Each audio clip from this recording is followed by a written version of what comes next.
ఇంకా చెప్పా కదా, ఆ కథకి కంటిన్యూషన్. ప్లీజ్ ఈ వీడియో నచ్చితే తప్పకుండా లైక్ చేయండి, షేర్ చేయండి, సబ్స్క్రైబ్ చేయండి. అయితే ఆ పిల్లోడు తాత వైపు చూసి, తాత అదేంటి పూర్తి వ్యతిరేకంగా ఉంది, నేను అనుకున్న దానికి చాలా వ్యతిరేకంగా ఉంది తాత. ఇంట్లో ఉన్న చెట్టు కొద్దిగా పెరిగితే ఇక్కడ బయట ఉన్న చెట్టు ఇంకెలా పెరిగింది, ఇన్ని అవంతరాలు తట్టుకొని ఎండ వాన బయట ఉన్న జంతువులకు తట్టుకొని ఇలా ఎలా పెరిగింది తాత అని అంటాడు.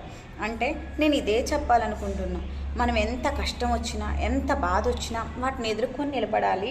ఈ చెట్టు కొంతకాలం వరకు నీళ్ళు పోసినా పోయకపోయినా ఎండ వాన అలాగే బయట ఉన్న జంతువులను కూడా ఎదిరించి నిలబడగలదు. కొంతమందికి అండనిస్తుంది. మనం కూడా అంతే, ఎన్ని అవంతరాలు వచ్చినా ధైర్యంగా ఉండాలి. అవి మనల్ని ముందుకు ఎదగనీయకుండా వస్తున్నాయి అనే ఆలోచన మనలో ఉండకూడదు. ఎంతవరకు నాకు అనుకూలంగా ఉన్న ప్లేస్లోనే నేను పనిచేస్తాను, నాకు అనుకూలంగా ఉన్న దాన్నే పనిచేస్తాను అనుకోకూడదు. నెక్స్ట్